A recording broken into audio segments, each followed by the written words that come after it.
ہے کہ کل قیامت کے دن اللہ کی بارگاہ میں یہ قرآن اور رمضان شفاعت کریں گے، شفاعت کریں گے۔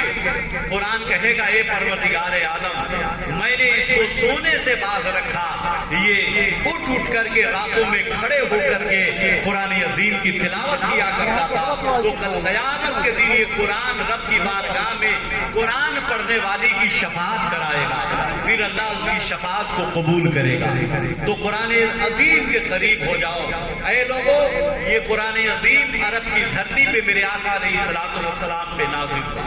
معلوم ہے میرے حضور عرب کی دھرتی پہ تشریف لائے، عرب کی دھرتی پہ، اور وہ عرب کے لوگ یقین جانیے کہ وہ جاہل تھے، ناخواندہ تھے، نہیں پڑھے ہوئے تھے، لیکن اس کے باوجود بھی ان کی فصاحت و بلاغت کا ڈنکا ہر طرف بجا کرتا تھا، یہاں تک کہ وہ اپنی زبان کے آگے، اپنی فصاحت و بلاغت کے آگے پوری دنیا کے لوگوں کو عرب والے گونگا اور بہرا سمجھا کرتے، اگرچہ وہ نہیں پڑھے تھے لیکن عربی زبان پہ ان کو مہارت حاصل تھا، عبور حاصل تھا۔ ایک ہی بیٹھک میں، ایک ہی نشست میں ہزاروں عربی اشعار کہہ دیا کرتے، یہ ان کی قادر الکلامی پہ ان کو ایسا عبور حاصل تھا کہ بیٹھے بیٹھے ہزاروں اشعار عربی میں کہہ دیا کرتے۔ لیکن معلوم ہے جن کو اپنی فصاحت و بلاغت پہ اتنا ناز تھا، لیکن جب قرآن کریم کا میرے محبوب پر نزول ہوا اور جب پروردگار عالم نے قرآن عظیم کو اپنے محبوب پہ نازل کر دیا،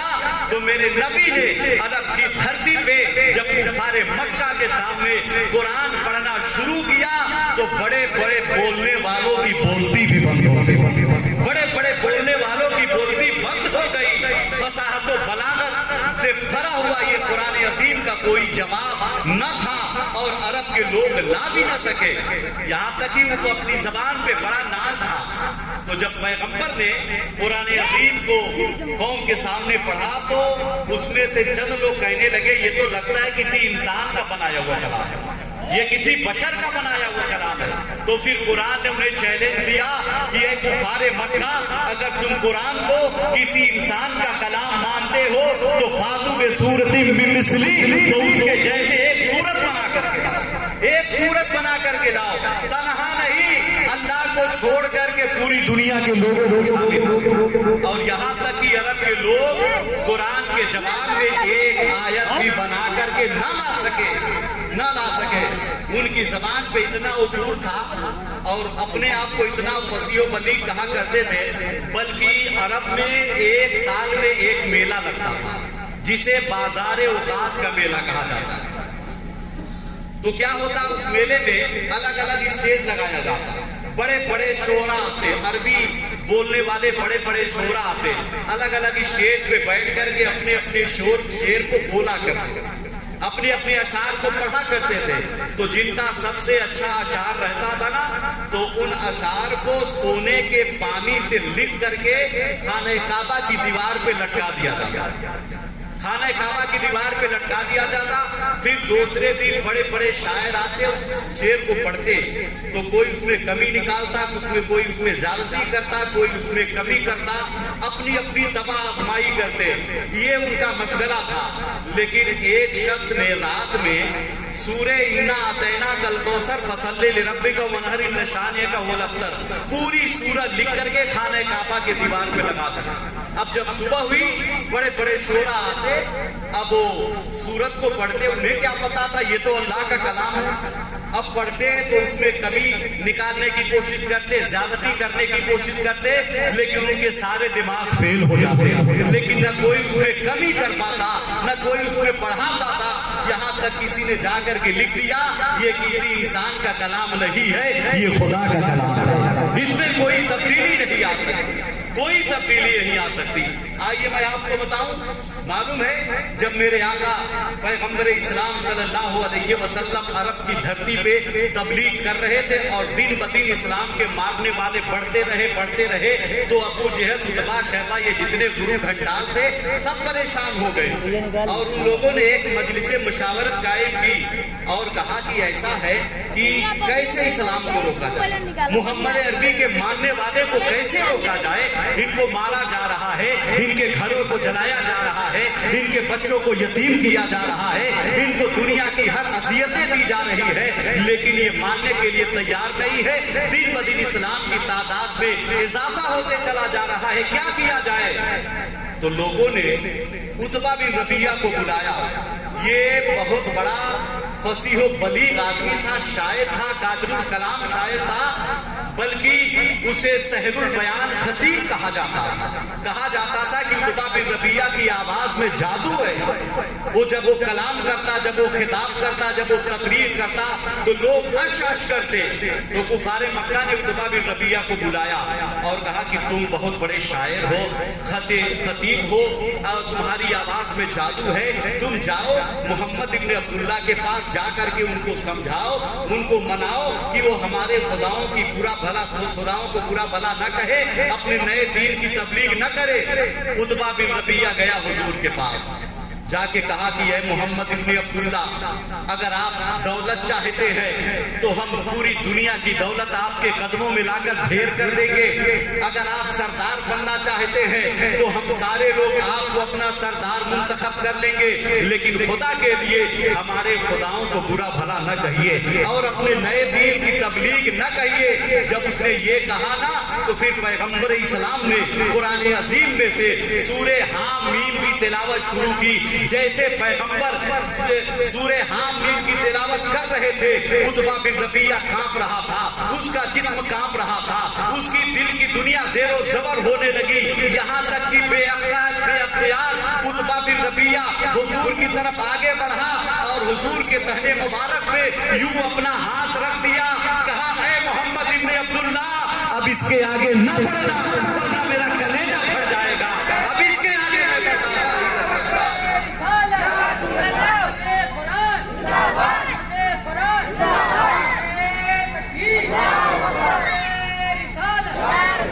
کہا کہ اے محمد ابن عبداللہ، اب اس کے آگے نہ بڑھنا، اس کے آگے مجھے سننے کی طاقت نہیں ہے، میرے دل کی دنیا زیر و زبر ہو رہی ہے. اس کے بعد عتبہ بن ربیعہ وہاں سے بھاگا تھا اور کفار مکہ کے پاس آیا تھا. کفار مکہ نے کہا اے عتبہ بن ربیعہ، کیا تو نے محمد ابن عبداللہ کو سمجھا لیا؟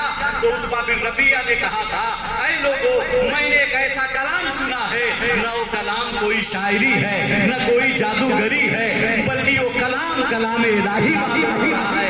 اے لوگو، اگر بھلائی چاہتے ہو تو محمد کو ان کی حالت پہ چھوڑ دو. اے لوگو، یہ قرآن ہے خدا کی قسم. قرآن میں پوری دنیا کا بیان ہے.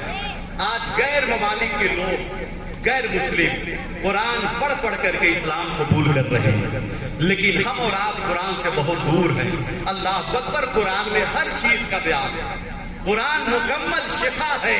اگر کسی مریض پہ قرآن پڑھ کے دم کر دیا جائے تو فضل الہی سے وہ شفا پا جائے. آئیے میں حدیث کی روشنی میں بیان کروں.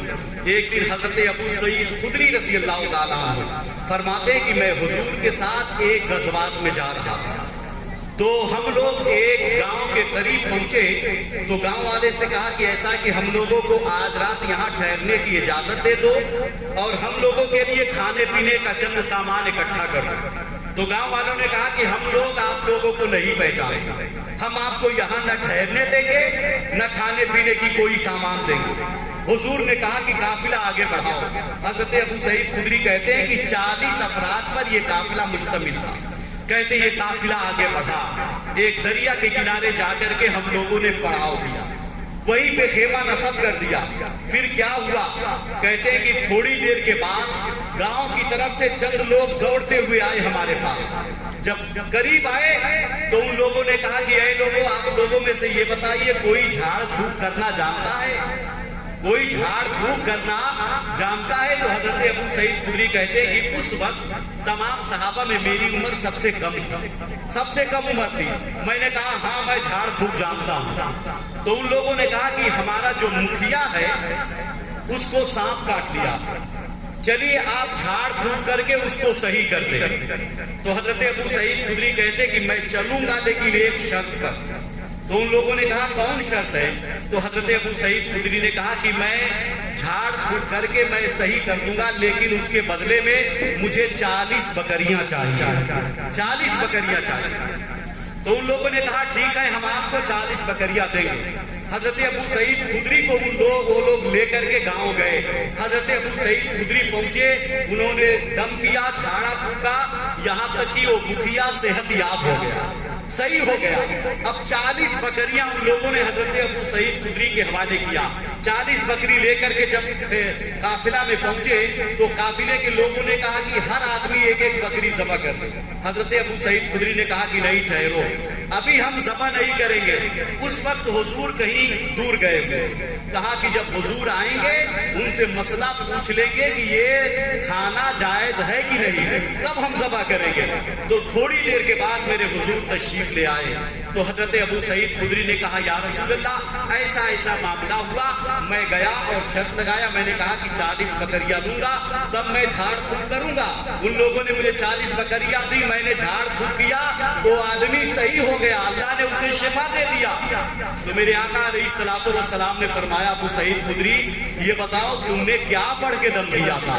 تو حضرت ابو سعید خدری کہتے ہیں یا رسول اللہ آپ ہی نے فرمایا ہے کہ سورہ فاتحہ کا دوسرا نام سورہ شفا بھی ہے. سورہ شفا بھی ہے یعنی اللہ نے اس میں شفا رکھا ہے. یا رسول اللہ ہم نے سورہ فاتحہ یعنی الحمدللہ شریف پڑھ کر کے دم کر دیا, اللہ تعالیٰ نے اسے شفا دیا. میرے نبی فرماتے ہیں ابو سعید خدری جائز ہے, اب بکریوں کو ذبح کرو اور اس میں میرا حصہ بھی نکال کر کے رکھ دو. اللہ اکبر, یہ ہے قرآن. آج ہم پریشان ہیں, ہمیں یقین ہونا چاہیے اللہ کے اس کلام پر اگر سچے دل سے پڑھ کر کے کسی مریض پہ دم کر دیا جائے سورہ فاتحہ تو انشاءاللہ وہ مریض شفا پا جائے. اے لوگوں قرآن سے قریب ہو جاؤ, یہ قرآن شفاعت کریں گے کل قیامت کے دن. اور یاد رکھو جو قرآن سے محبت کرتا ہے نا اللہ تعالیٰ اس کے قبروں میں گلاب کے پھول کھلا دیتا. آپ کو نہیں معلوم قبر کھودتے کھودتے ایک شخص کی قبر کھل گئی, اس کی قبر سے خوشبو آنے لگی, گلاب کھلے ہوئے تھے. لوگوں نے پتا کیا کہ چلو پتا کیا جائے یہ کس کی قبر تھی, کون نیک بندہ تھا. تو اس کی بیوہ سے ملاقات ہو گئی. لوگوں نے اس کی بیوہ سے پوچھا یہ بتاؤ تمہارے شوہر کے اعمال کیسے تھے, کیا تمہارا شوہر بڑا نیک تھا, ولی تھا؟